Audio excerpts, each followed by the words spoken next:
Veja no ICL Notícias, segunda edição.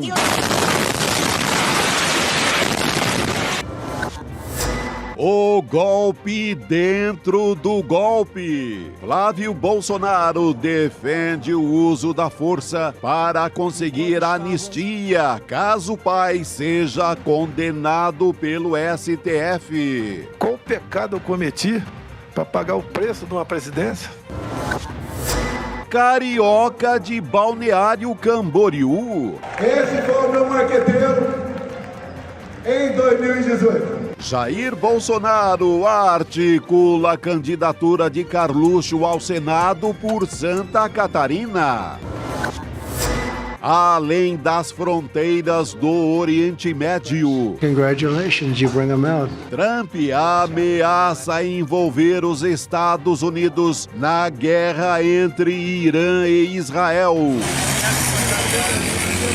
O ICL Notícias, segunda edição, está no ar.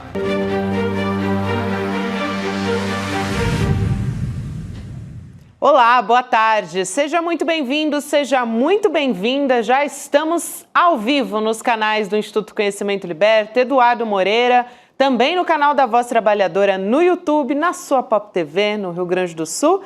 E também, boa tarde para você que nos ouve na Web Rádio São João, diretamente de Quixadá, no Ceará. Hoje a gente está com uma disposição diferente aqui no ICL Notícias, segunda edição. Panunzi, um prazer ter você com a gente nessa tarde. Prazer todo meu, Gabi. Boa tarde para você. Boa tarde, pessoal de casa. Estamos aqui, na luta. É isso. Boa tarde também para a Elô, em Brasília, que já está também chegando junto com a gente. Heloísa Vilela. Oi, Elô. Bom ter você com a gente, querida. Boa tarde, turma. Oi, Panúzio. Faz Finalmente. tempo que eu não encontro com você aqui no ICL. Veio fazer com uma saudade. visitinha pra gente de noite. Com a né, saudade pai? louca de vocês todo dia. Às 7 da manhã eu penso em vocês, Elô. Quase que eu ligo, mas eu resisto. Eu te assisto, porque eu acordo às 5, mas... Pô, então eu vou te ligar. Vejo de longe. Pra matar Pode a ligar, saudade, tô sempre né? de pé. Mas pode vir Tô com a gente, sempre tá? de pé, Tá bom. Pode vir com a gente aqui no N2 de vez em quando. Pode aparecer O maior que a gente prazer gosta do mundo. também. Eu adoro o N2. Bom, vamos começar então, gente, falando de Brasil. A gente viu que o cenário internacional também não está fácil. Logo, logo a gente traz atualizações de como é que está essa história entre Israel e o Irã. A escalada está bastante grave e muito rápida também.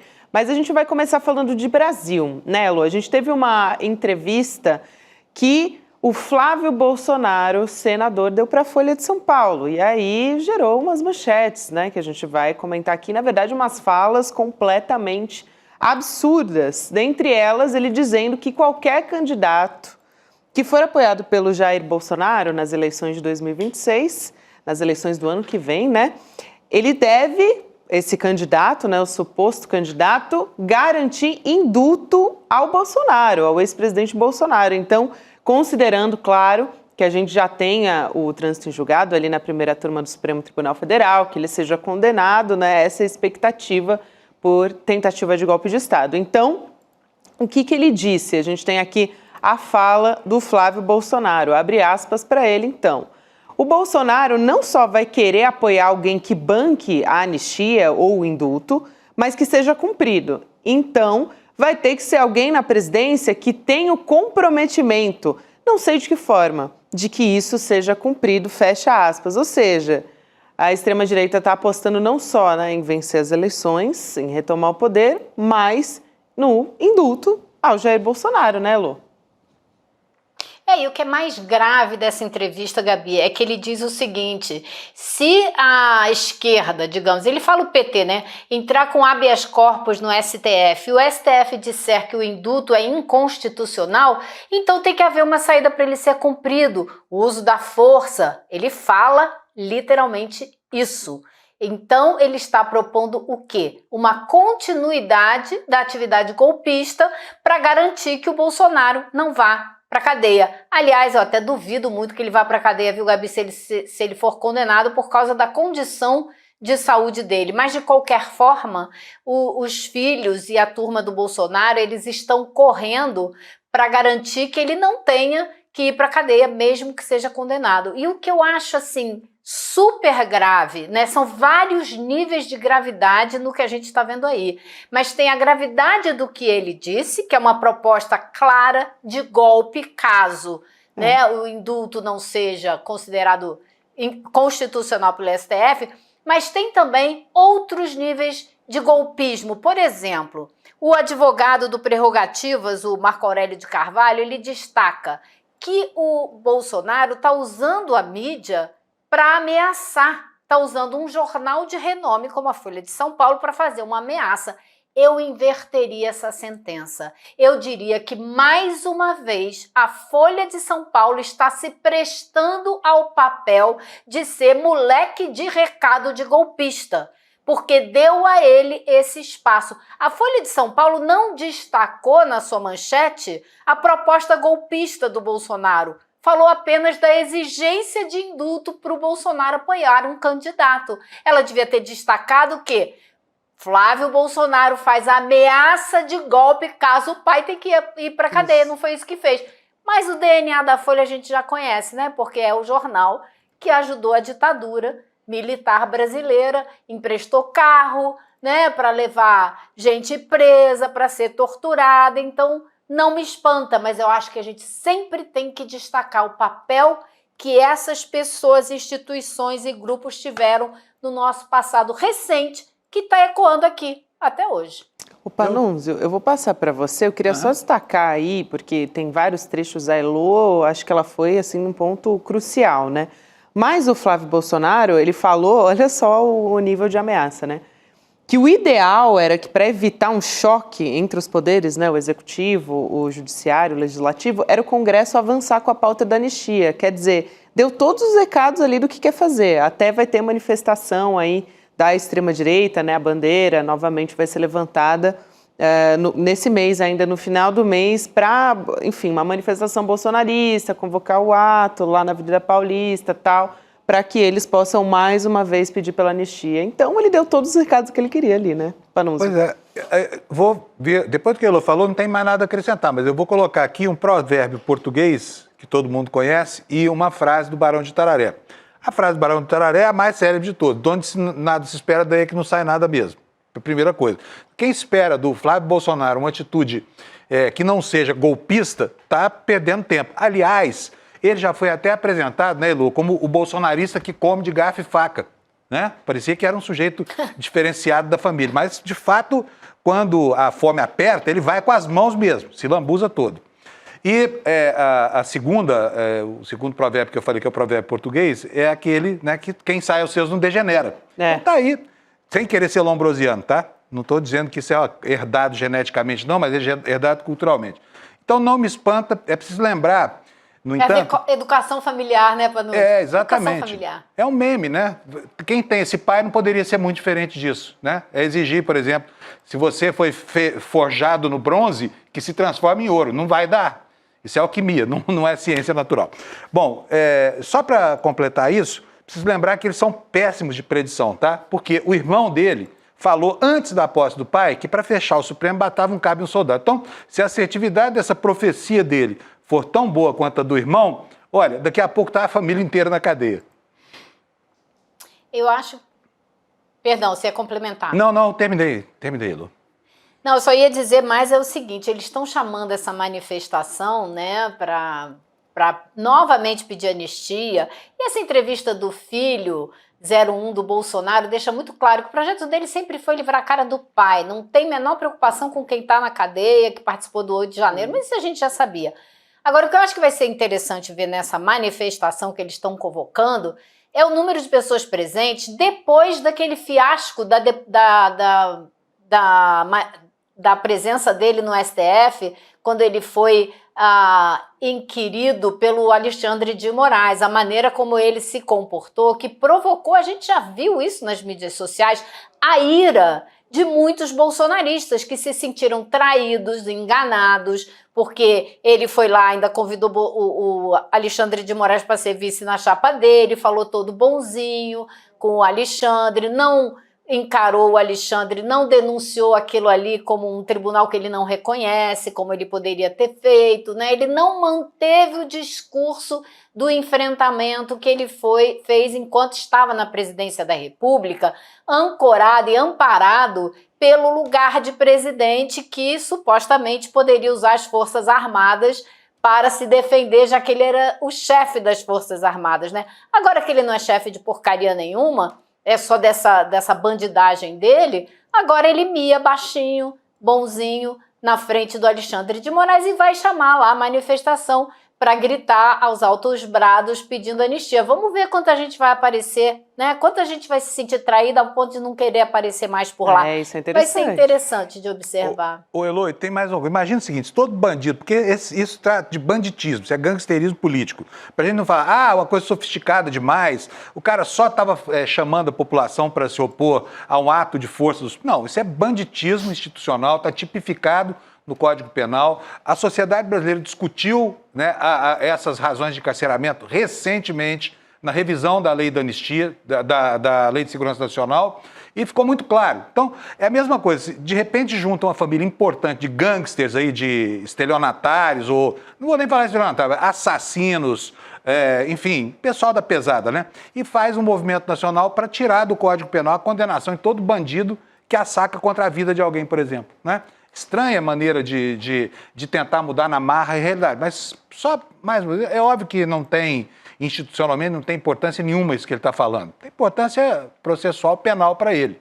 Agora, eu acho que o risco disso acontecer é muito pequeno, apesar do jogo de força que vai ser essa eleição do ano que vem, né? Em torno do Senado. Eu acho que o risco todo que a gente está correndo, que ontem na aula do professor Castro Rocha foi muito bem explicado, é o movimento que eles estão fazendo rumo ao Senado. Isso. Então, a família Bolsonaro quer ter 4 pessoas no Senado a partir da próxima eleição. O Flávio se reelegendo pelo Rio, Eduardo por São Paulo, Carluxo por Santa Catarina e a Michelle aqui por Brasília. Se eles conseguirem fazer isso, eles vão ter 4 membros do clã Bolsonaro dentro do Senado, sem contar os outros candidatos que eles vão tentar fazer. Para quê? Justamente porque o Senado é quem pode fazer impeachment de ministro do STF. Esse é o grande, sério risco que corre a democracia brasileira. A destruição deste poder, do poder judiciário, que é o grande objetivo dessa turma. E é contra isso, desde já, que a gente tem que ficar de olho aberto, ajudar a população brasileira a entender esse risco. E eu espero que esse desgaste do Bolsonaro dentro do processo da tentativa de golpe, a condenação e o comportamento abaixo da crítica que ele teve, desgaste tanto o nome, essa marca, né, desse clã, a ponto de dificultar a eleição desses filhotes de Bolsonaro para o Senado e outros tantos candidatos. Mas é um trabalho que eu acho que quem defende a democracia tem que começar a fazer a partir de hoje, a partir de ontem, para que essa tomada do Senado não aconteça. Eu acho excelente, Lô, você tocar nesse ponto. O professor Castro Rocha até vai estar com a gente aqui. Daqui a pouco a gente vai poder falar sobre isso. Excelente. E ele já fazia esse alerta, já vinha fazendo esse alerta, mas coloca em aula qual é todo o plano que a extrema-direita tem justamente para conseguir processar, julgar, né, por meio do Senado, você tendo mais parlamentares da extrema-direita no Senado, para conseguir colocar isso em prática, né, e inviabilizar na prática o nosso Supremo Tribunal Federal. Agora, Elô, tem uma outra história, já que a gente está falando aqui do Flávio Bolsonaro, tem uma história também envolvendo o Carlos Bolsonaro, né, o Carluxo, que quer... Agora, a família quer colocá-lo como senador por Santa Catarina. Então, faz parte justamente desse processo que você cita aí, né? É o plano do Jair Bolsonaro com mais esse filho, né? Ele tem um plano para todos os membros ali da família, né? Ele já até conversou com o governador Jorginho Melo e justamente o PL já está vislumbrando isso que o professor Castro Rocha trouxe na aula dele ontem aqui, ampliar a força da extrema-direita no Senado e conseguir, no fim das contas, o impeachment dos ministros, né, Lu?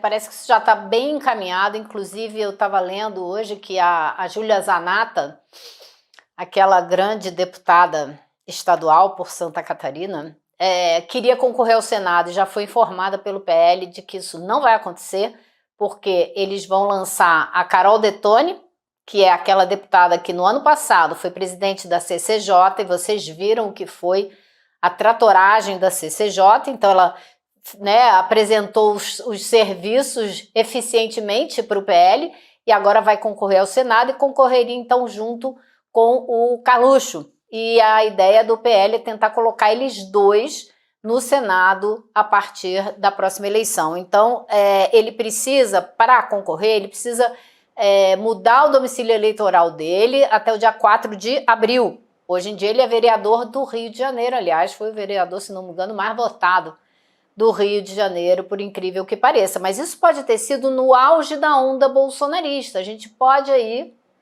sei lá, diga aí que eu sou otimista, que a esperança é a última que morre, mas eu acho que esse julgamento no STF pode tirar um pouco do fôlego da marca Bolsonaro. Vamos ver, né? Vamos ver, mas eu espero que sim.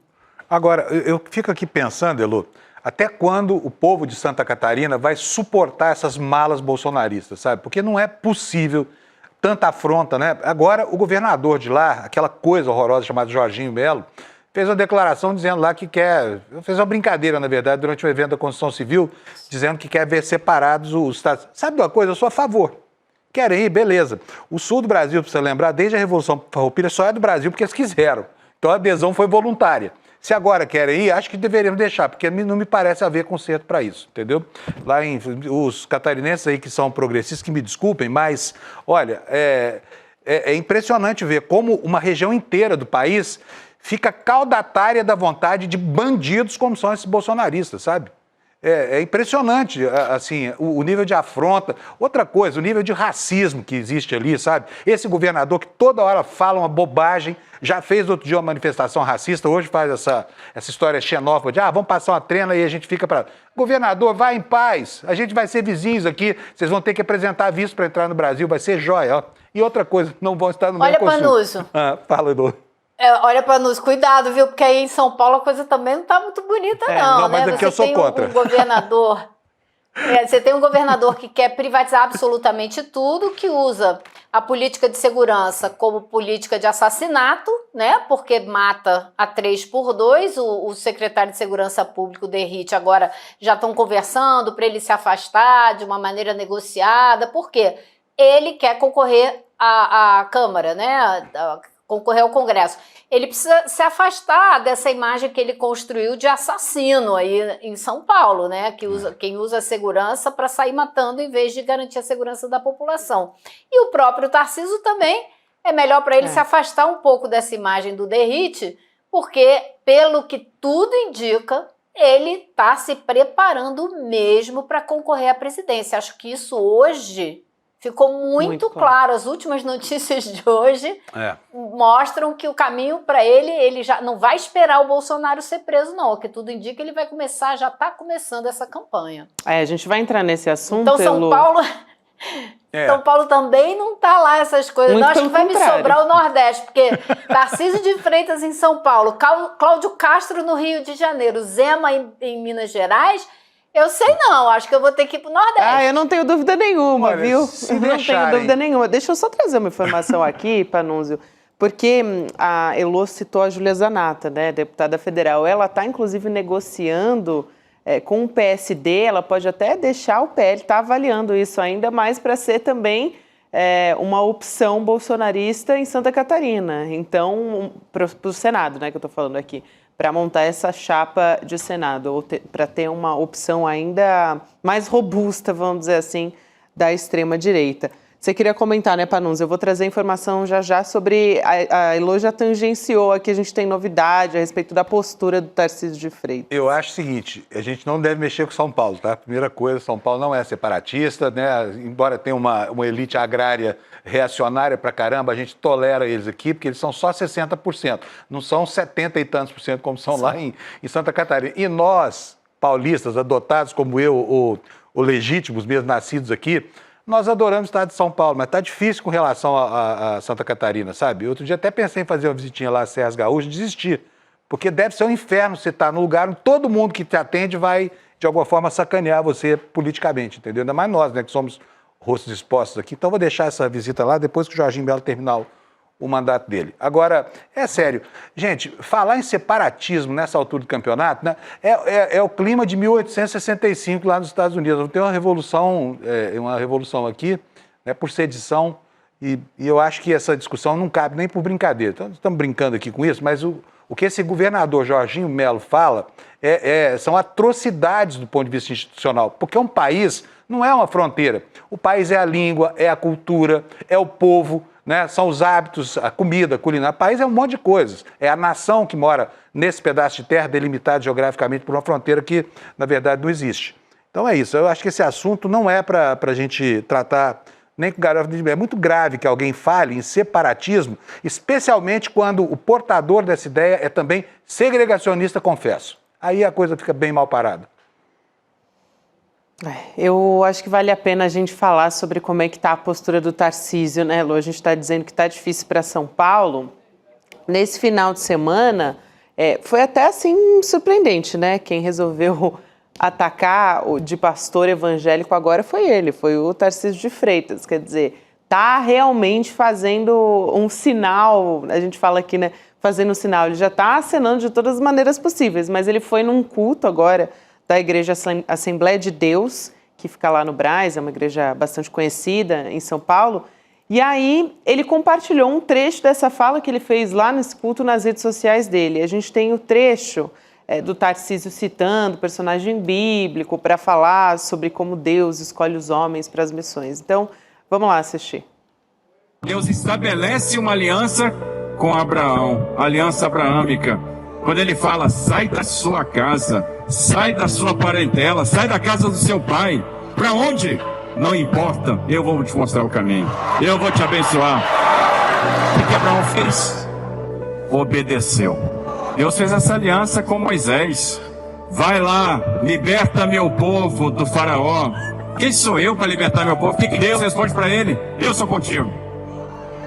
Obediência. Tem uma segunda característica da promessa: dependência, impossibilidade. Deus é o Deus do impossível. Só que Deus é o Deus do impossível e fala pra gente, faça o possível. O impossível deixa comigo que eu realizo. Parece assim, me lembrou a Michele Bolsonaro, né? Naqueles caminhões ali das manifestações. O que eu posso dizer para São Paulo é faça o possível, que é impedir que isso continue, né? Porque essa mistura, gente, de religião e fé com política é a coisa mais horrorosa para a democracia, porque você começa a separar as pessoas pelo que elas acreditam, você cria essas divisões, isso é um absurdo, é uma manipulação da religião, até porque ele mesmo nem é evangélico, ele é diz ele que é cristão, né? No tempo que eu fiz catecismo, que depois eu abandonei o catecismo, mas no tempo que eu fiz, você tinha que cuidar do próximo, né? Era a coisa número 1 da liturgia, do ensinamento, da religião, era cuidar do próximo. Você cuida do próximo mandando matar, usando a violência como arma de controle social? Não! Então, é tudo da boca para fora, é tudo retórica vazia. Agora, preocupante, porque insiste nessa ideia de continuar misturando fé com política, que são duas coisas que têm que estar absolutamente separadas. Agora, a gente entra no Congresso Nacional, sexta-feira eu mandei as imagens aqui para o pessoal do ICL. Tinham 2 comissões, 2 salas de comissão da Câmara, cada uma com um culto diferente. Uma com uma missa católica e outra um culto evangélico, se não me engano.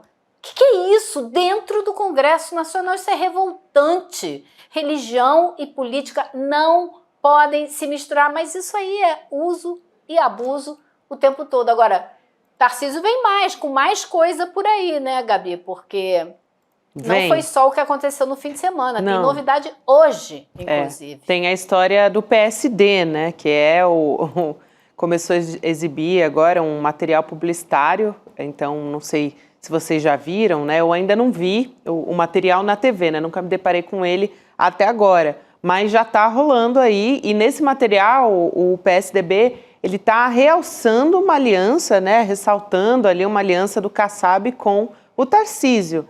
Então, gente, isso é muito importante, é o Kassab, né, que está chancelando o Tarcísio.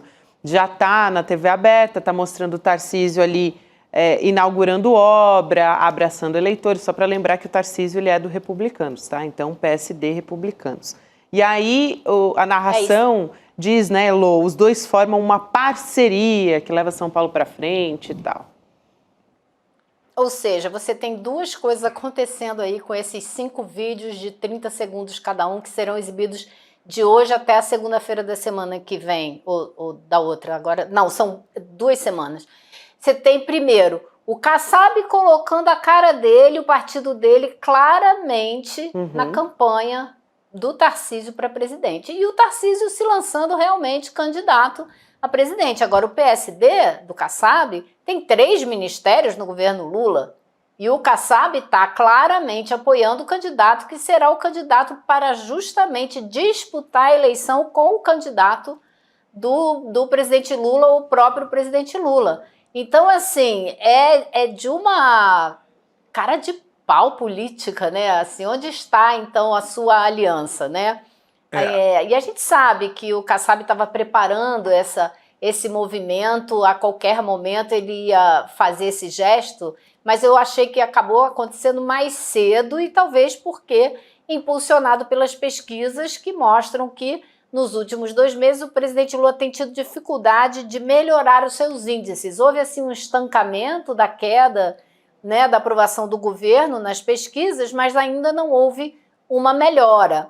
E eu acho que é possível que essa melhora venha, porque a economia continua surpreendendo o mercado, né? O mercado diz que vai ficar tudo uma porcaria e todo mês os índices mostram melhoras. Pequenas, mas consistentes. Então pode ser que essa mudança da opinião pública acabe vindo e o Kassab seja surpreendido por uma situação que ele não estava esperando. Sei lá, eu acho que hoje eu estou num dia otimista, né? Renderia até uma página, né, nas redes sociais. Eu tinha uma que era muito boa no Twitter, quando o Twitter era um lugar habitável, que era a polícia surpresa, que era parem de cometer crimes imediatamente. Podia ter um mercado surpreso, né? Podia. Vou falar para a Débora, vou passar lá no Mercado de Investimentos e falar para a Débora, olha, vamos fazer um mercado surpresa aqui, porque o mercado é sempre, as manchetes, né? Sempre surpreendido por essas melhoras na economia. Vai lá. Agora, olha, a adesão ao Tarcísio, do Kassab, é um fenômeno político importante. Por quê? O Kassab é o presidente do partido, tem a maior capilaridade do Brasil. Eles fizeram a xepa na eleição de prefeitos e criaram uma base que está em todo o Brasil. Então, é uma base muito boa para começar a disseminar o que vem de cima. Acontece que o PSD não é um partido, propriamente um partido orgânico. Não existe uma sequência de comandos ali em que um manda, outro obedece, porque a natureza do partido é ser um partido dialético, um partido que morde de um lado, assopra do outro, favorece de um lado, desfavorece de outro, e vive basicamente de criar dificuldade para vender facilidades para o governo federal. Então é uma relação muito estranha e a gente acompanha isso. Só que o Kassab é secretário do Tarcísio, né? A relação deles é uma relação pessoal ali, um está a uma porta do gabinete do outro. Portanto, não é uma relação incidental ou casual. E eu acho que ela tem uma importância muito grande na formação dessa base que depois vai disseminar a mensagem política lá pelos grotões do país, né? Então, ficar de olho nisso. Agora, só quero dizer mais uma coisinha, hein? O que o Kassab fala não se deve ler literalmente, tá?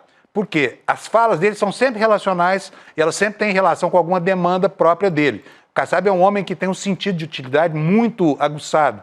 E ele jamais vai dizer qual é a opinião dele quando essa opinião pode desfavorecê-lo, né? Então, a aguardar aí o que vai acontecer com essa história de Kassab, porque é o seguinte, olha, o Kassab é um cara e o PSD resolve com dinheiro, tá? Esse é o argumento que eles gostam de ouvir lá.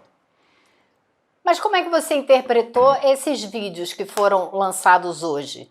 Porque me pareceu um passo muito concreto na direção de uma campanha para presidente com o apoio do Kassab. Então o Kassab está dizendo o que ele quer, né? Nesse momento, né, Elô? Amanhã pode mudar tudo, porque não existe necessariamente verossimilhança nessas coisas, só existe oportunismo Fidelidade zero, né? Zero. Eu não acho tem que é um fidelidade passo a ninguém. mais, porque na semana passada o Kassab tinha falado publicamente que vai apoiar o Tarcísio se ele disputar a presidência. É. Então acho que é mais um passo nesse sentido de chancelar, né? Mas Como pode, disse a Elô tem que agora. ver o que ele está porque- querendo o Lula, Porque né? a coisa de porque a coisa de alguns meses ele dizia sempre que o Tarcísio só para outra eleição presidencial e não essa. Então o que Agora já mudou. Acho que o que mudou foi a leitura que ele está fazendo das pesquisas de opinião pública. Isso. Só pode ser. E outra coisa, nós temos aí um processo lá em Brasília, que é um processo ruim para os deputados, que é o negócio das emendas parlamentares, né?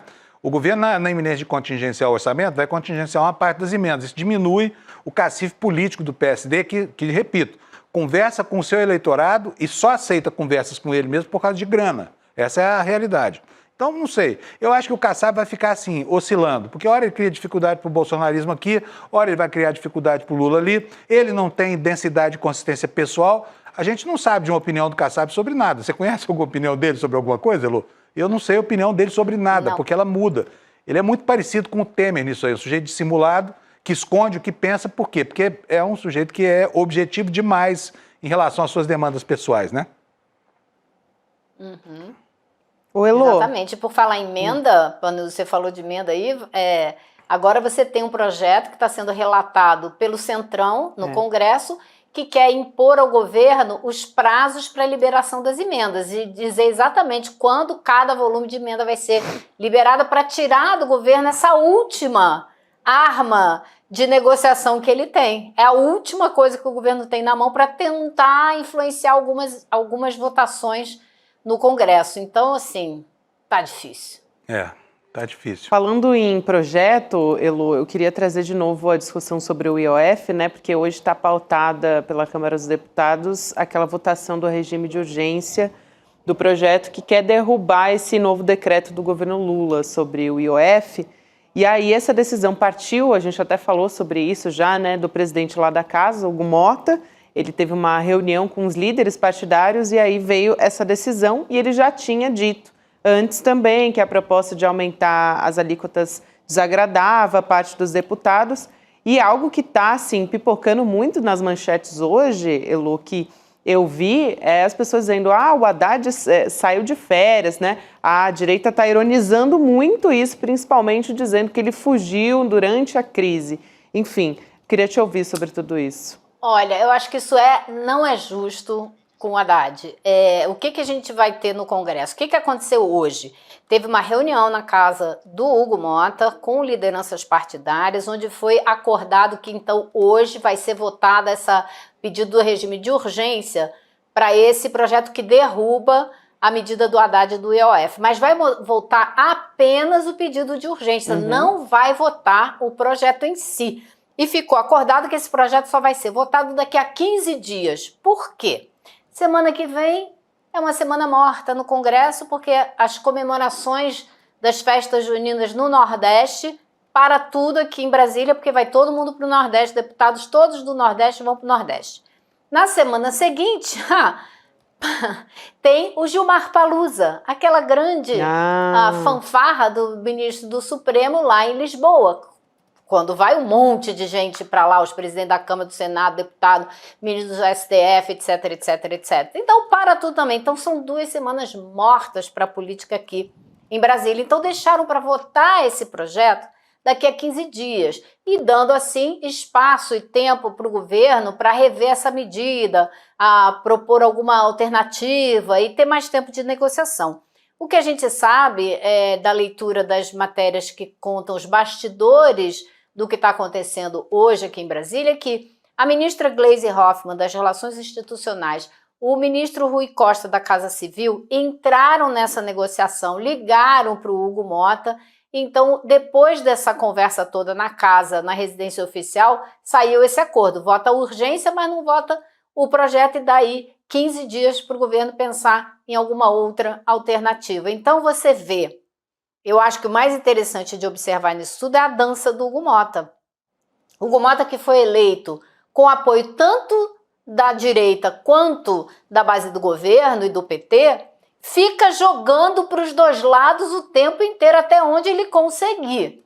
né? Dá um prazo maior aqui, mas vota a urgência ali. E fica nessa dança das cadeiras até onde ele aguenta se segurar, porque uma hora, né, ele vai ser colocado contra a parede e vai ter que se decidir. Mas, por enquanto, ele está jogando um pouquinho para cada lado até onde dá, né? Só que a gente já viu pelos discursos que ele faz que ele também abraça essa ideia grotesca de que os ricos não têm que pagar mais, que os pobres é que têm que pagar a conta. Ninguém vai falar isso dessa maneira, mas quando ele começa a falar de projetos estruturantes e que tem que desvincular o salário mínimo dos programas sociais, o que ele está dizendo com isso? Que você vai tirar dinheiro dos programas sociais, que você vai reduzir os programas sociais, que você vai fazer caber no orçamento, né, você vai tirar do orçamento dinheiro para continuar evitando que os ricos paguem a parte deles, que eles pagam muito menos do que eu e você.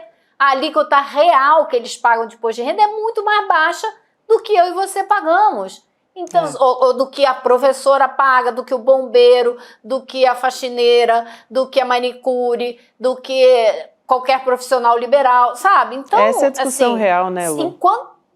Essa é a discussão de fato. Se a gente não encarar essa discussão e deixá-la muito clara e transparente para a sociedade brasileira, eles vão continuar enrolando esse jogo e fazendo o que fazem desde 1995, quando eles tiraram o imposto de renda de lucros e dividendos para deixar os ricos mais ricos. E a gente vê o país cada vez mais uma concentração de renda, uma coisa cada vez mais injusta e que não tem saída senão reverter esse processo e voltar à ideia da Constituinte de 88, que era produzir um estado de bem social, onde a Constituição garante que ninguém pode passar fome, ninguém pode passar frio, todo mundo tem que ter onde morar. Isso é constitucional, não é projeto da esquerda. A Constituição de 88 não foi um projeto de esquerda, era um congresso muito de centro que fez essa Constituição. Exatamente. E a gente não está conseguindo nem cumprir esta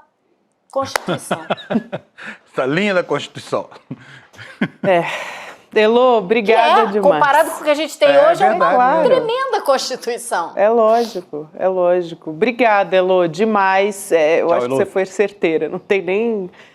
Assim, a gente deixa essa fala da Elô como final, porque é isso. Obrigada, querida, valeu. Amanhã Tchau, estamos de Elô. volta. Beijo, pessoal. Tchau, Até beijo. amanhã. O Rodrigo Viana está chegando aqui também para se juntar à nossa discussão aqui na volta nossa aqui. mesa redonda, depois das canetadas de Heloísa Vilela. Oi, eu estava afiadíssimo, né? Mais um dia afiado. Certeira aqui. hoje, certeira. Muito, muito, muito. Ó, encontrei um convidado especialíssimo que vai estar daqui a pouco com a gente. aqui. Eu dei esse spoiler também. Você já deu spoiler. Então tá. Castro Rocha vai estar com a gente. Tô sabendo. A aula dele ontem foi espetacular. Eu assisti inteirinha do começo ao fim. E, olha, adorei. O João César, ele vem a substituir talvez uma das pessoas mais aguerridas que eu tive notícia nessa luta antifascista, que foi a professora Adriana Dias. E ele tem um estofo acadêmico que é algo muito interessante. Por quê? Ele realmente é um craque, ele é um sujeito extremamente bem formado, respeitável para com as ideias alheias, inclusive. E o que ele fez aqui ontem foi dar uma aula didática para a gente, né, sobre como é que a extrema-direita se arvorou nessa força toda, os instrumentos que ela usa e os objetivos que ela tem, né, Rodrigo? E achei que ontem o Flávio Bolsonaro ajudou a divulgar, né, a aula do professor Castro Rocha, que aquela entrevista que ele deu, vocês já comentaram aqui, eu também comentei mais cedo no ICL Urgente, a entrevista que o Flávio Bolsonaro deu é didática, de que eles vão dobrar mais a aposta, né? No Senado, vão para cima do Supremo e estão falando abertamente em confronto institucional. Então, mais do que nunca, a gente precisa ter pessoas como o Castro Rocha para ajudar a gente a entender o que está em jogo aí no Brasil, Gabi. Muito bem, e hoje a gente tem Chico Pinheiro entrevista, hein? Depois do ICL Notícias segunda edição, já fica ligado aí, vocês sabem quem é o nosso convidado? Eu sei também, fiquei sabendo.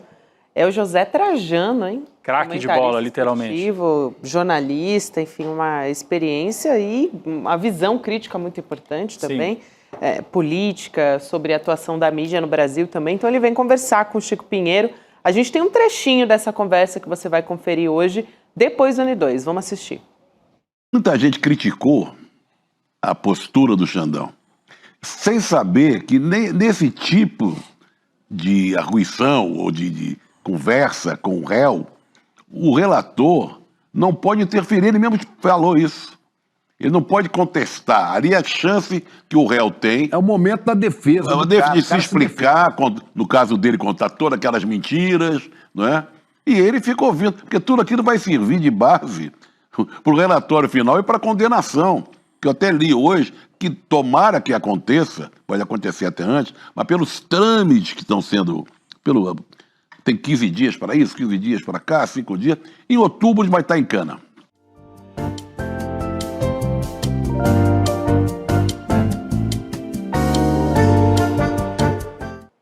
Então anota aí, você confere a partir das 7 horas e tem também os conteúdos exclusivos do nosso grupo do Zap do Chico Pinheiro Entrevista, que é o icl.com.br/Chico. Gabi, o Trajano, é um prazer ver o Trajano aqui no ICL. Aliás, cairia com uma luva aqui o Trajano, hein? Seria bom, hein? Seria bom demais, né? Ter mais reforços ainda para a nossa equipe, né? Não, então o Trajano seria um luxo, né? Um luxo, muito legal. Essa entrevista já foi um luxo aqui. É isso aí. Aliás, um abraço para o Trajano, que diz que assiste a gente aqui sempre. É isso, um abração para o grande Zé Trajano. Um abraço para ele, carinhoso. Aliás, a gente estava falando de assuntos internacionais aqui, né? Tangenciou, na verdade, a gente vai entrar agora de verdade nesses assuntos, meninos, mas agora a gente teve o presidente Lula chegando lá no Canadá para a reunião do G7, agora há pouco em Calgary ele chegou, né? A apuração da coluna do Jamil Chad.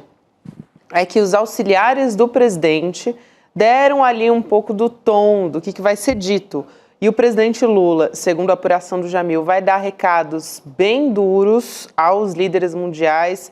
Donald Trump, claro, vai estar entre eles.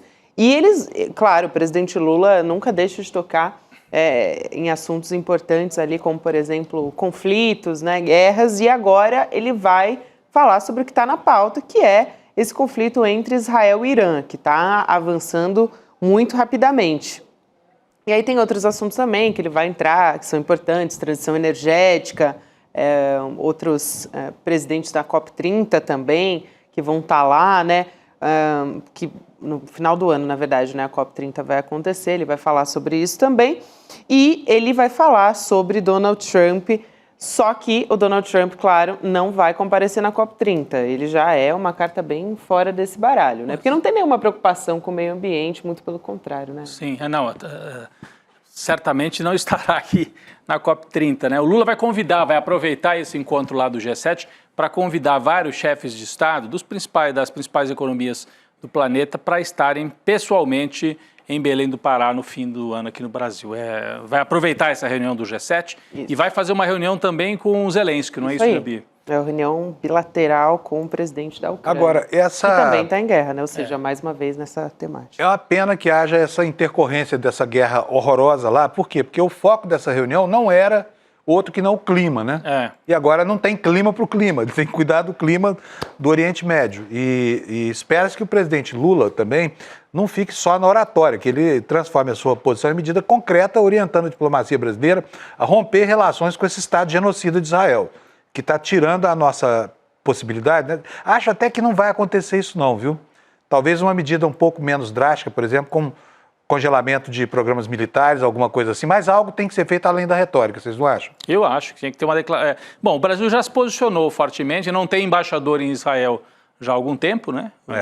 Não rompeu relações, e um dos argumentos para o Itamaraty não romper relações é que você perderia a capacidade, por exemplo, de interferir pelos cidadãos brasileiros que ainda estejam por lá.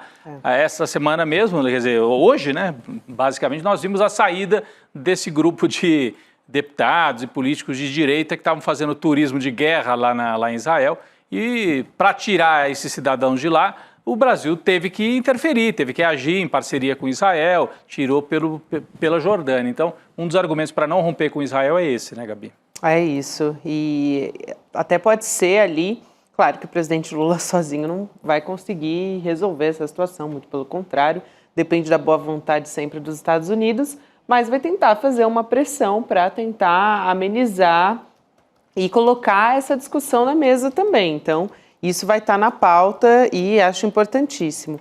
Até porque a gente vai entrar nas últimas atualizações, né, sobre o conflito Israel-Irã.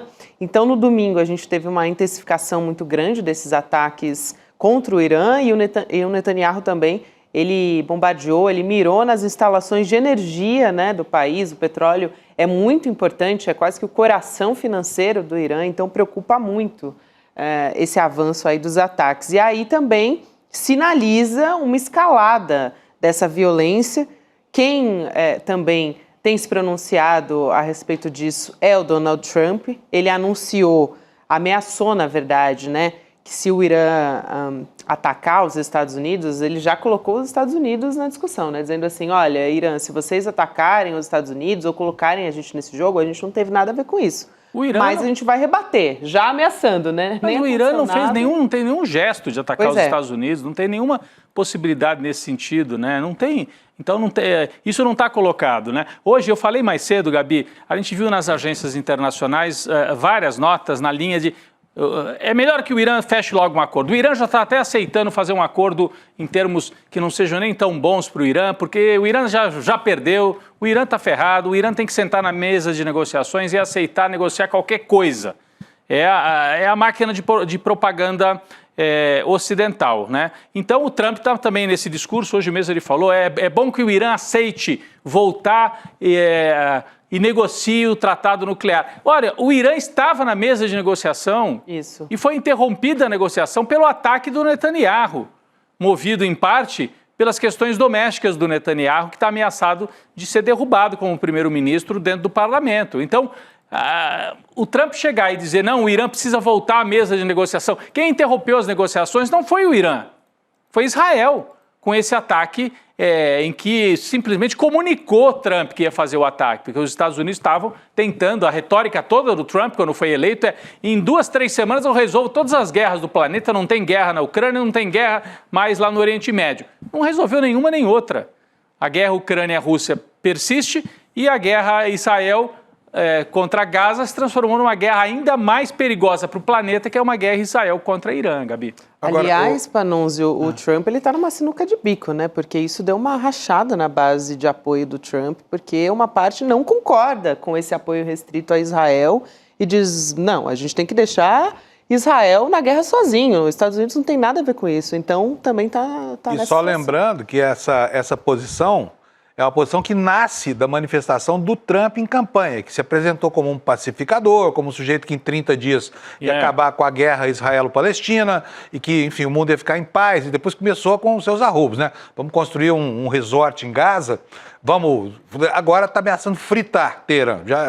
Quer dizer, é um compasso que vai, né, ficando cada dia que passa mais duro com relação ao discurso. E olha, gente, os Estados Unidos já estão nessa guerra até o pescoço, porque todas as operações de Israel são autorizadas pelo governo americano e, inclusive, ficou muito evidente, viu, Rodrigo e Vivi, Gabi, aliás, quando o Trump proibiu Israel, e isso foi assunto do protocolo formal, né, de matar o Khamenei, que é o líder máximo lá do Irã.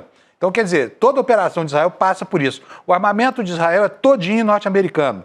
O programa de apoio militar é financiado pelo contribuinte americano. As operações de guerra são chanceladas pelo governo americano. Israel é só um posto avançado dos Estados Unidos no Oriente Médio. E olha, acertar o alvo americano lá é muito fácil, viu? Até por acidente. Porque os Estados Unidos têm 19 bases aéreas lá e bases avançadas, bases militares, lá no Oriente Médio. Quer dizer, se um míssil daqueles desvia e cai uma esquina para lá, estão os Estados Unidos dentro dessa guerra, né?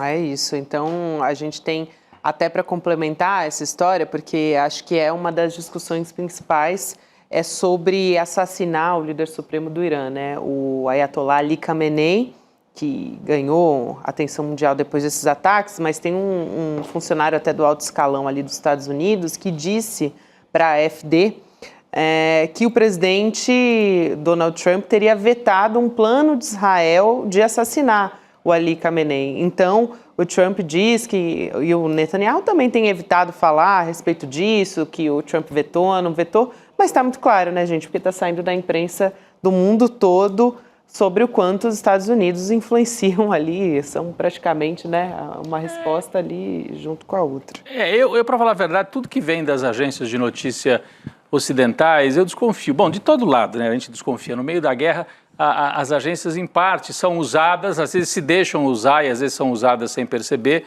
por táticas dos países em guerra. Então, essa história de que o Netanyahu poderia ter assassinado o Ali Khamenei e só não assassinou porque o Trump foi bonzinho e na última hora vetou, bom, não é bem isso, é porque se assassinasse o Khamenei, aí a situação ia para um vale-tudo absoluto, que daí envolveria a Rússia e China num grau muito mais grave, né? Mas o recado que o Netanyahu passa ao voltar, e o Trump e os Estados Unidos passam ao voltar nesse assunto é: atenção, Khamenei, você é alvo, poderia ter sido morto e não foi porque a gente decidiu que você não seria. Mas eles mataram o comandante do exército do Irã, o chefe da guarda revolucionária, como eles chamam lá, essa guarda especial lá no Irã, vários cientistas atacaram prédios, né? Não atacaram dentro do quartel, atacaram nas residências. Então, o recado que eles estão passando para o Khamenei é: você também poderia ter sido, e pode ser ainda, se não recuar nesses contra-ataques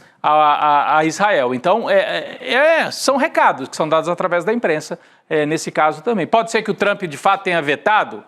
Pode. Mas pode ser que o Netanyahu sozinho também tenha tomado a decisão de vamos até o comandante do exército, mas não vamos até o Khamenei, porque ia escalar essa crise num grau absurdo, né, Gabi? Desde que ele consiga sobreviver politicamente, né, que é o importante para o Netanyahu. Para o Netanyahu. Então ele está jogando um xadrez aí, até onde fustigar o Irã para se manter vivo politicamente em Israel, sem que a China e a Rússia entrem de vez nesse conflito, né? Se matar o líder supremo do Irã, significa que o Ocidente pode fazer o que quiser, pode matar o líder supremo de qualquer país, da Turquia, da Rússia, da China. Então, entra num vale-tudo absoluto, né? E aí a gente tem que lembrar um pouquinho do comportamento americano naquela insidiosa guerra do Iraque, né? Que começou com uma fake news clássica, dizendo de armas que não existiram, que não foram encontradas. O próprio governo americano admitiu essa história. E no final das contas, eles deixaram Saddam Hussein para a própria população do Iraque resolver. É como está na Bíblia lá, né? Uhum. Quem julgou Cristo foram os seus irmãos, não foram os romanos. E é mais ou menos a mesma estratégia. Agora, o que eles apostam mesmo é que essa corrosão da estrutura militar vai acabar forçando uma mudança no regime, apostam mesmo, né, por forças internas. Então, acho que a aposta é essa, para dar legitimidade a essa intervenção, que é uma intervenção imperialista, eles esperam que o próprio povo do Irã, né, sepulte o regime dos ayatollahs e se coloque mesmo como sócia desse golpe que está sendo tramado por Israel. Mas tem que ver se as multidões iranianas, em parte em Teherã, têm descontentamento com o regime, com o governo iraniano. Mas depois de um ataque desse nível contra o Irã, se as multidões vão se posicionar contra os seus líderes ou contra o agressor externo, né? Porque isso pode facilitar também a unidade de um país que é o maior país xiita do planeta. E ali do lado o Iraque também, com uma grande população xiita, né? Então é uma situação bastante complexa. Eu não sei se está dado que Israel e os Estados Unidos vão obter esse resultado, que é mudança de regime, como eles dizem, né? Como se fosse assim simples, né, Gabi? A gente vai voltar a falar sobre isso também. A gente tem imagens bastante impressionantes que depois a gente vai trazer aqui e comentar em cima delas também. Mas a gente quer voltar a falar sobre a história do Flávio Bolsonaro, a entrevista que ele deu para a Folha de São Paulo, né, que usou ali basicamente como porta-voz, né? É uma ameaça também. Ele fez uma ameaça nada velada de atacar as instituições, né? Em 2026. Isso, a gente quer um induto presidencial a qualquer custo para salvar o Jair Bolsonaro. O Cacai está chegando aqui para conversar com a gente sobre a gravidade dessas declarações do Flávio Bolsonaro. Vou dar boa noite para o Cacai e, na sequência, quero ler aqui uma dessas falas mais graves, vamos dizer assim, do Flávio Bolsonaro. Cacai, boa noite. Boa noite. Olá, boa noite. Alegria estar aqui com vocês. Tudo muito bom, Cacai? como sempre. Como sempre, Tudo bem, Cacai. querido? Saudades. Hoje a gente tem a presença ilustre do Panunzio aqui com a gente. E, Panunzio, a gente falava sobre as declarações do Flávio Bolsonaro, citando o uso da força e tudo, né, para garantir esse induto para o Jair. E ele disse o seguinte, vou colocar aqui na tela a frase do Flávio Bolsonaro para o Cacai poder comentar também. Ele diz: a gente está falando de possibilidade e de uso da força. A gente está falando da possibilidade de interferência direta entre os poderes. Tudo o que ninguém quer. Gabi, Na verdade... Não, é gravíssimo. Quando você lê a declaração completa, ele faz a hipótese completa, né, Cacai? Ele fala assim, parte do pressuposto de que o Jair Bolsonaro vai ser condenado e preso, de que um presidente de direita vai ganhar a eleição no ano que vem, o que não está dado, mas daí, e que esse presidente de extrema-direita daria o indulto para o Bolsonaro. E ao fazer isso, o STF bloquearia e diria, não, o indulto não pode, está inconstitucional, não vai acontecer. Aí ele diz, nós temos que votar em alguém que faça o indulto e que enfrente o Supremo se for necessário. Não, ele diz, eu não sei como, ele tenta tirar o corpo fora e fala, eu não sei como esse presidente iria garantir, mas fato é que ele tem que ter esse comprometimento, né? O que mais impressiona é que nós estamos praticamente quase terminando, o julgamento do chamado núcleo crucial, onde vai Bolsonaro, Heleno, esses generais todos serão quase certamente ainda em agosto ou setembro condenados. Naquele processo, as provas foram produzidas em boa parte por eles próprios. É incrível. Aquela gravação onde o Heleno diz que o golpe tem que ser antes das eleições, porque depois fica complicado. Em vários outros momentos eles só produziram prova contra eles. É difícil de ver. Sou advogado criminal há 40 anos e eu nunca vi algo desse jeito. Agora, o senador Flávio vem exatamente na mesma toada. Porque, assim, essa fala dele, ela é um absurdo. Eu já recebi vários telefonemas hoje, tive que tomar providência, fazer representação. Eu acho que nada disso deve ser feito neste momento. Ele deixa muito claro que eles vão apoiar. Sabe que o pai vai ser preso, sabe que o grupo vai ser preso. Eles vão apoiar alguém com um compromisso de fazer a anistia e mais, com um compromisso de enfrentar o Supremo Tribunal Federal. É escandaloso. É absolutamente escandaloso. O que me faz refletir, e eu queria colocar aqui para todos que estão nos vendo e ouvindo. Eu tenho dito que se nós tivéssemos feito um enfrentamento um pouco mais amplo, em cima dos políticos e dos financiadores, o país ia continuar do mesmo jeito que está. Quer dizer, Bolsonaro vai ser preso em agosto, não vai ter nem manifestação. Tem um general preso, o Braga Neto, desde dezembro, sem nenhum tipo de turbulência. O problema é que parte daquelas pessoas que participaram do movimento golpista foram simplesmente deixadas de lado. Então nós temos aí os financiadores soltos, sem responder processo, até onde sei, boa parte dos políticos que apoiavam o golpe soltos e já tramando. É algo inacreditável. Essa fala do senador Bolsonaro, Flávio Bolsonaro, é um assinte às instituições. É um assinte ao Supremo Tribunal Federal. É um assinte à democracia. Porque ele está fazendo uma ameaça. Claro que no final, vendo o que tinha falado, e claro que tudo isso foi pensado, ele fala, não, estou fazendo um exercício aqui do que pode acontecer. Não é isso, não. Ele está contando como é que eles vão agir assim que terminar esse processo criminal. Gabi, eu falei aqui, há muito pouco tempo atrás, quando eu viajei para a Turquia para ver o final da Champions League, eu me encontrei com o senador mais importante desse grupo de ultradireita, uma pessoa com quem eu me dou. E, evidentemente, estão conversando muito sobre política. E ele comentou comigo, Cacai, em 2026, nós vamos ter a grande maioria do Senado. Vamos fazer a grande maioria do Senado para ter o Supremo Tribunal nas mãos. Nós vamos governar através de uma maioria de ultradireita no Senado. É isso que está acontecendo. Até achei muito interessante o Lula, semana passada, fazer um comentário, ainda não muito incisivo, mas en passant, mais importante, dizendo que o mais importante agora, mais até do que alguns governos estaduais, seria eleger os senadores. Por que isso, Rodrigo? É o que eles estão fazendo. Eles estão dizendo o seguinte, nós vamos ter maioria no Senado, nós vamos pressionar o Supremo Tribunal Federal. Como é que seria possível essa pressão? O presidente da República só poderia ser, e ele citou, por incrível que possa parecer, essa hipótese, que é a interferência no outro poder. Sim. Isso é o quê? Isso é o golpe de Estado. Isso é a ditadura. É assim, o Bolsonaro demorou um pouquinho para poder confessar durante o interrogatório. Mas depois, respondendo a uma pergunta do ministro Alexandre, ele confessou. O Alexandre foi muito inteligente ali. Foi perguntando para ele, você faria tal movimento, porque não teria mais saída eleitoral? Ele disse, exatamente.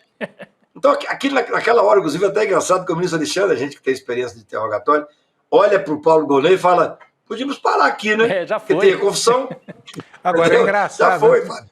Ô, Cacai, o Bolsonaro, no dia daquela estranhíssima manifestação sua lá, respondendo as perguntas lá no Supremo, pediu desculpa pelos destemperos dele. Né? Parece que a lição não foi aprendida pelos filhos, porque eles continuam com essa diarreia verbal aí, falando em golpe o tempo todo, né?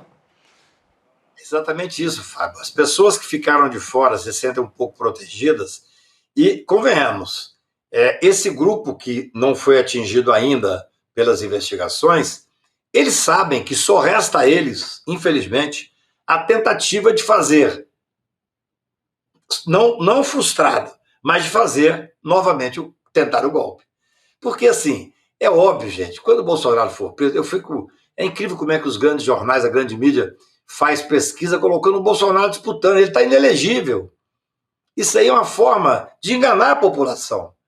Ele está inelegível, provavelmente em outubro ou novembro vai estar preso, perdendo todos os direitos políticos. No entanto, existe um jogo ainda, você viu esse discurso aí para os evangélicos feito pelo Tarcísio? Então, eu repito, o que me chama mais atenção, na ousadia, na completa, no meu ponto de vista, falta de razoabilidade. Será que não tem ninguém que pode dizer para eles assim, olha, vocês estão produzindo prova para um processo futuro?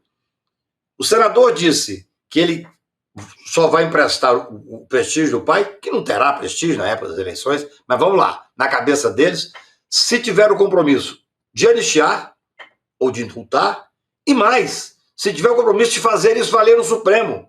Se for preciso, faz a interferência no outro poder. Então, assim, é necessário que a gente volte vamos esperar o julgamento, vai ser em setembro, provavelmente, que a gente volte a conversar entre nós, a discutir na sociedade, por que houve esse corte e muitos grupos ficaram de fora. Cadê os políticos? Tem senadores, tem deputados, que a gente sabe, até o ministro Alexandre fez uma observação com muito humor, quando o advogado, a quem eu respeito, o advogado do Bolsonaro, disse, olha, passaram aqui uma fita, uma gravação, onde estão os políticos que apoiavam. Começou a falar em Havan e tal, velho da Havan e tal. Empresários, e o ministro Alexandre falou assim, o senhor vai... empresários, empresários que apoiavam. O ministro Alexandre perguntou assim, o senhor vai pedir um aditamento, uma denúncia? Quer dizer, vai trazer os empresários? É como se o ministro Alexandre falasse assim, doutor Paulo Gonet, aonde é que estão os empresários? Falta alguém em Nuremberg. Quem financiou? Exatamente. Falta alguém em Nuremberg. Quem financiou vai financiar de novo.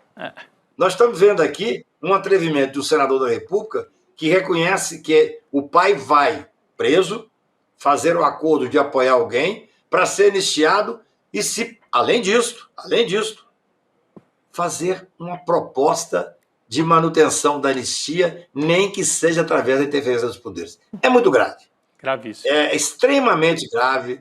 Eu acho que nós estamos... Assim, nós já temos hoje que ter um pouco de parcimônia para apoiar o Supremo Tribunal, porque é importante terminar esse julgamento.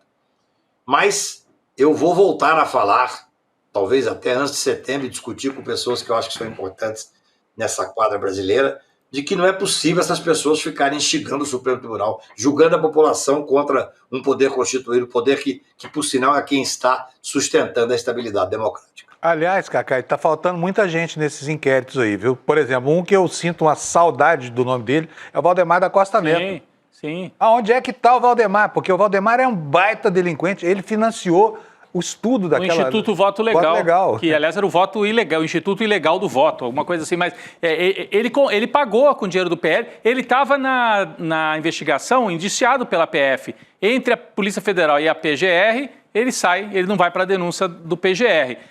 Outro que também, o Ibanez. O Ibanez, não sei se tem prova concreta, mas no mínimo facilitou, ele acoitou o Anderson Torres como secretário dele, né? E facilitou indiretamente o movimento de 8 de janeiro. Então, é outro que ficou de fora, né? Eu vou dizer o seguinte, eu como advogado que acompanho tecnicamente o processo, o que eu quero é trazer uma discussão daqueles que ficaram de fora. Vocês, como jornalistas, podem e devem indicar os nomes que acham que são interessantes. Eu prefiro fazer uma coisa que tenha a seguinte preocupação. Nós vimos as provas produzidas por eles servirem para uma provável condenação em setembro desse grupo crucial e dos demais grupos. Nós estamos vendo os que estão de fora, claramente, essa fala desse senador é algo inacreditável, claramente fazendo uma apologia ao crime. uma apologia ao golpe de Estado, uma apologia à ditadura ao falar interferência entre os poderes. Então, isso é muito grave. Se você juntar isso com o deputado federal que está lá fora incitando, embora sem prestígio, no meu ponto de vista, incitando o governo federal a interferir no Supremo Tribunal Federal. Nós não podemos acreditar que esse julgamento está pacificando o país por enquanto. É necessário que a gente mantenha viva essa discussão.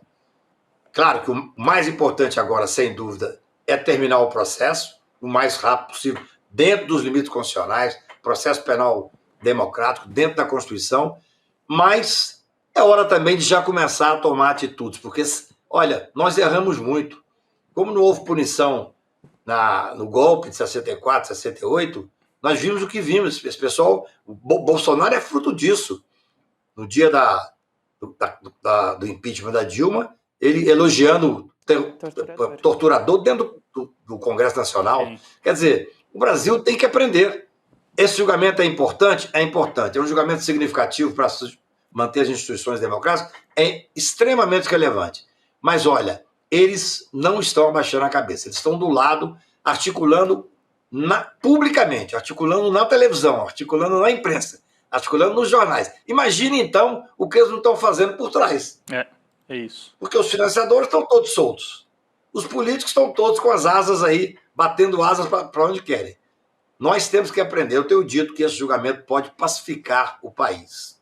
O pessoal falava, não, a anistia pacificará. Não, o julgamento vai pacificar. Eu agora já começo a ter preocupação que nós temos que ir além do julgamento. Muito bom, Cacai. Obrigada por hoje. É sempre um prazer te ouvir aqui. Uma aula, Cacai. Um abraço. Até uma próxima. Obrigado, Cacai. Obrigado a vocês. Tchau, Cacai. Aliás, falando em discussões importantes e aulas também, né? A gente vai chamar o professor Castro Rocha em estúdio hoje, gente. É um fato raro. Eu conheci pessoalmente o Castro Rocha hoje. Tá aí, tá chegando. Eu também estou conhecendo hoje. Eu adorei sua aula ontem, viu? Obrigado. Professor, muito bem-vindo. Nós não que nos alegria conhecemos a gente há anos. Que coisa boa. A gente também, hein, professor? Eu Estamos sempre aqui conversando, né? E a gente vê o professor daqui para baixo também, né? Olha só, ele entrou no estúdio. A gente viu ontem também, é verdade, mas pessoalmente pela primeira vez aqui. Que bom, estou muito contente de estar aqui. Prazer te receber. Igualmente. Professor, a gente estava conversando com o Cacai agora sobre essa declaração gravíssima do Flávio Bolsonaro, né? Dizendo, olha, o próximo, o que tiver apoio da gente, né, da extrema-direita para ser o candidato em 2026, tem que garantir o induto. Não sei como é que vai fazer para garantir, mas tem que ter esse comprometimento. Ajudou a divulgar a aula do professor Castro Rocha, também. Porque mostrou a gravidade e a importância de estudar esse tema, né, Gabi? Sem contar a candidatura também, que já está sendo muito falada, do Carlos Bolsonaro para o Senado, que é justamente o que o professor vem fazendo alerta aqui, né? Posso começar de maneira polêmica? Vai. O Flávio Bolsonaro tem razão. Hã? O Flávio Bolsonaro tem razão. Posso explicar? Claro. Não assusta a gente não, viu? Olha, é um clone do senhor. Só para animar um pouquinho a conversa, né? Veja, a situação do Bolsonaro... É para acordar a sala de aula. Sabe quando os alunos estão meio assim, né? O professor fala uma frase assim, não é um gênio. Como? Todo mundo escuta assim. A situação do Bolsonaro, do ponto de vista jurídico, é desesperadora. No julgamento, em que ele deveria ter apresentado refutações técnicas das provas apresentadas pela Polícia Federal e pela Procuradoria-Geral da República, ele apenas fez um discurso incoerente e convidou o Alexandre de Moraes para ser vice-presidente e pediu desculpas. Ou seja, do ponto de vista técnico, e o Cacai é sempre brilhante, do ponto de vista técnico, a situação dele é desesperadora. Ele deve estar na prisão, pode até ser domiciliar pela idade, condição de saúde, mas ele deve estar na prisão no final de setembro e início de outubro, se tudo continuar como está. Qual é a única opção que a extrema-direita tem no Brasil hoje? A única opção é levantar o tacape, entoar o grito de guerra e tomar o conflito como sendo a sua única bandeira possível. Quem hoje no Brasil toma o conflito como base da sua ação? A extrema-direita. Qual é o único grupo político que não tem medo de polemizar? A extrema-direita. Qual é o único grupo político que não tem medo de vir a público dizer o que deseja? A extrema-direita, Gabi. Eu estava escutando antes o programa, estava escutando as ponderações sempre notáveis da Luísa Vilela. Agora eles desejam retirar do Executivo a prerrogativa final, que é dizer a data em que as emendas serão liberadas. O Centrão agora não apenas quer roubar, porque eles estão roubando. O maior escândalo de corrupção da história do Brasil chama-se orçamento secreto. Tem um artífice que está solto, é Arthur Lira. Tem um continuador que não está sendo processado, que é Hugo Mota. Agora, além de tirarem do executivo a sua prerrogativa, que é executar o orçamento, eles querem criar, uma data obrigatória para a liberação da emenda. Não é possível, o governo está acuado demais. Nesse sentido é que eu digo que o Flávio Bolsonaro está certo. Tem que brandir o tacape, tem que entoar o grito de guerra. Já passou da hora do governo compreender que nessa atual situação o conflito democrático é indispensável. Professor Castro, expliquei meu ponto? Explicou muito bem. E a pergunta que eu queria fazer é o seguinte: quem, em nome da extrema-direita, se não for o Jair Bolsonaro, está mais preparado para brandir o tacape, como o senhor falou? Se a tática não vai poder ser de contemporização, porque a mídia tradicional tenta construir um candidato que seria um bolsonarismo limpinho, que é o Tarcísio. O que o senhor está dizendo é que a família Bolsonaro já percebeu que não dá para ser um limpinho. Não. Vai ter que ser com sangue. É isso. Vai ter que ser com tacape e com guerra. É isso. Quem são os nomes mais propícios para isso no cenário que a gente está olhando? É o Tarcísio ou é alguém da família Bolsonaro? Para essa configuração de conflito aberto, de declaração, a entrevista do Flávio Bolsonaro ontem, ela é tão grave. E o que eu fico bastante preocupado é que nós estamos naturalizando continuamente o absurdo. Em qualquer país democrático em que as instituições estejam funcionando plenamente, a entrevista do senador Flávio Bolsonaro será motivo de cassação.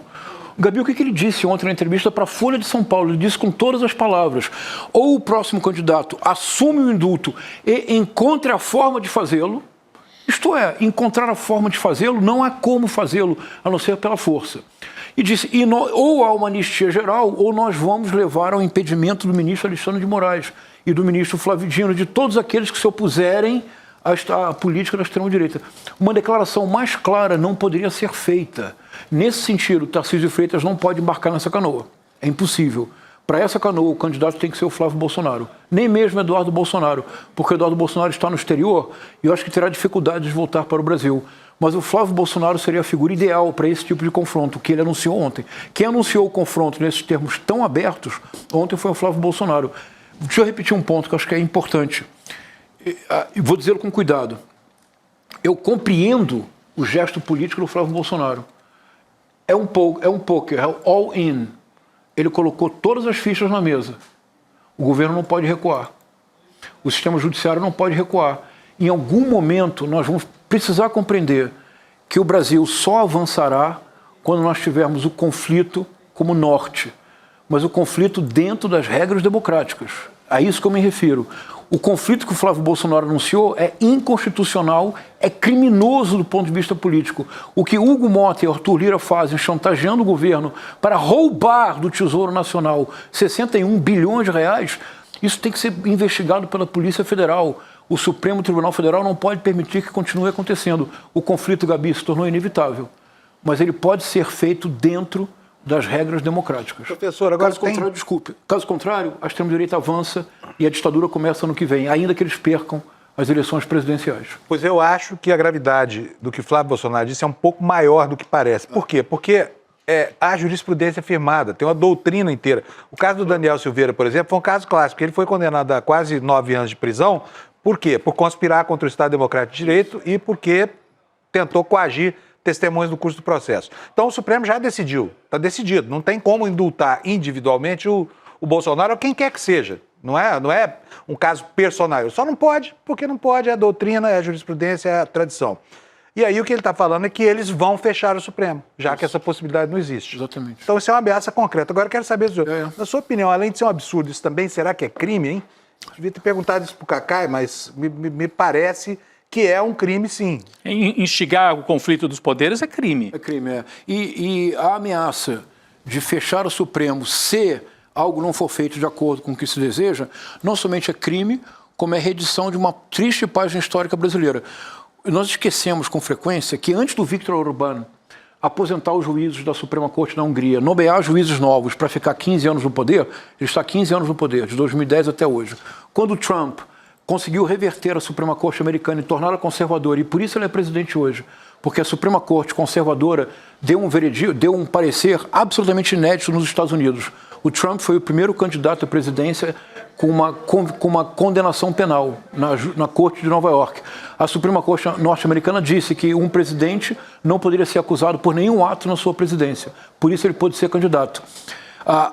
Eles, na verdade, isso já aconteceu no Brasil. A ditadura militar, em 1965, ampliou o número de vagas do Supremo Tribunal Federal para ter total controle do judiciário. Quando o AI-5 foi decretado, 13 de dezembro de 68, a ditadura militar aposentou 3 juízes progressistas do STF. 2 outros, em solidariedade, se exoneraram. A ditadura teve mais 5 juízes do Supremo Tribunal Federal.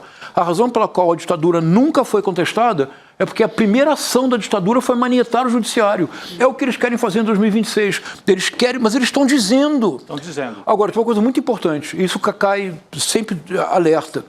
O Supremo Tribunal Federal é, por definição, um poder inerte. Isto é, o Supremo Tribunal Federal não pode começar uma ação.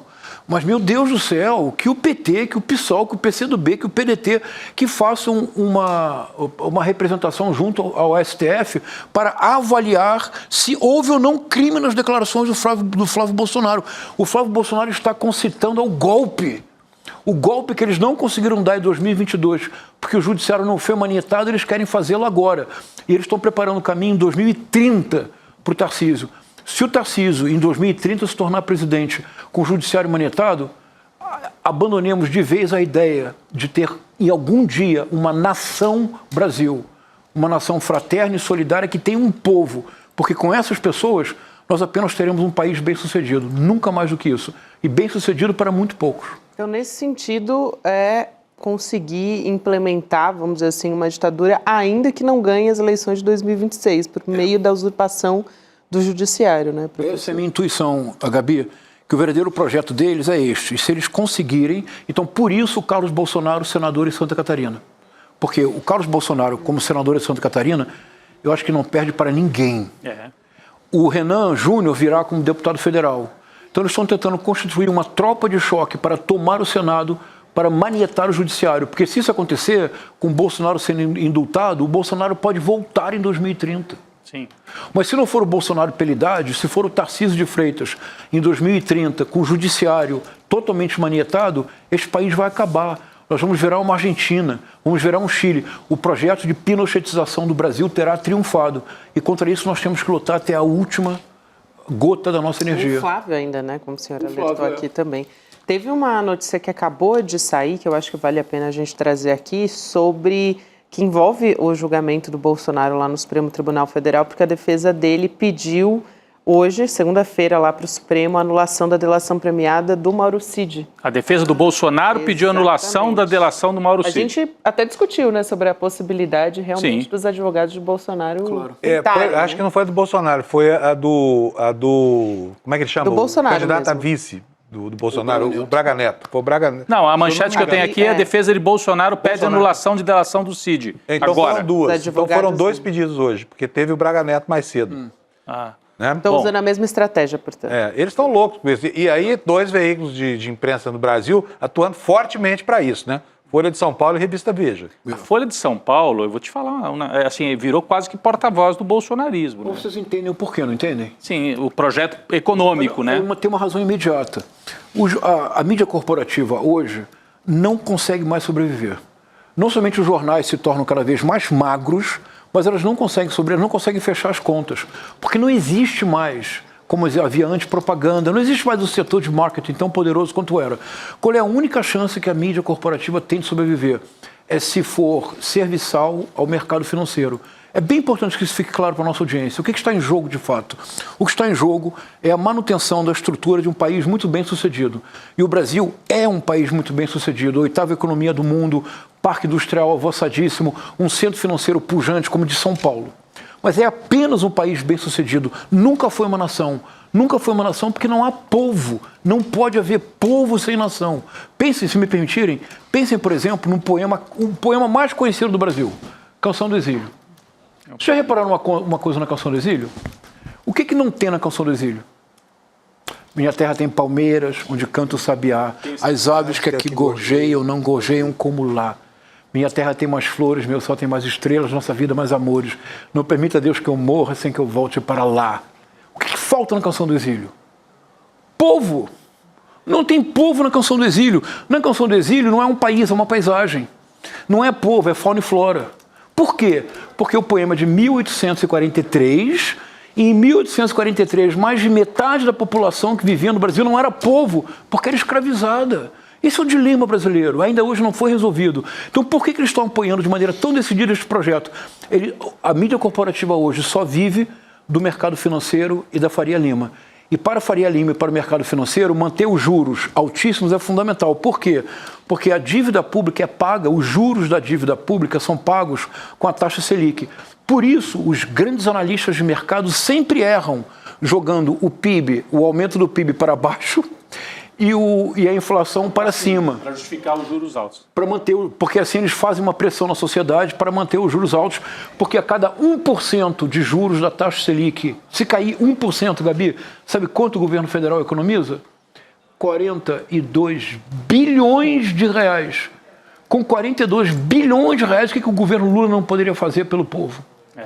Mas se você não economiza esses 42 bilhões de reais, vai para o bolso de quem? Dos de sempre. Claro. É isso.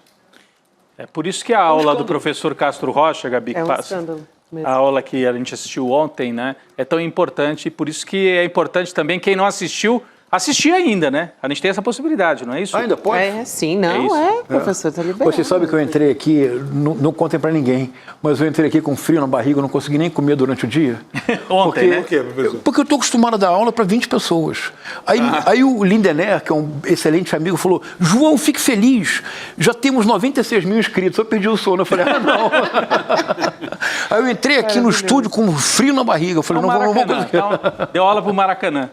Foi isso, mas ainda dá para assistir, olha, gente, né? Quem não viu não pode perder, porque foi uma belíssima de uma aula, sabe? Explicando Não, é sério mesmo, eu fiquei impressionado. Que bom, obrigado. Comecei a assistir, já sei tudo que você pensa, então eu falei, não vou nem me surpreender. Mas a didática, a clareza nos argumentos, né? E as evidências que você aponta são um negócio espetacular. Muito obrigado. Olha, inclusive, Até porque eu diria que eu me surpreendo com o professor Castro Rocha toda semana, né? Porque ele tem essa visão, assim, de pesquisador, inclusive em loco, né, acompanhando sempre essas manifestações, né, professor, bolsonaristas lá no Rio de Janeiro, como pesquisador, como professor, e toda semana ele traz um insight diferente, uma visão diferente do que a gente está acostumado a acompanhar entre outros especialistas também da extrema-direita. Eu vejo que o professor está sempre se atualizando, não só no Brasil, mas no mundo também. E olha, eu queria até recomendar isso para os bolsomínios, né, para os patriotários, porque é sério, talvez seja a oportunidade deles romperem com a carcaça mental que colocaram em volta do cérebro deles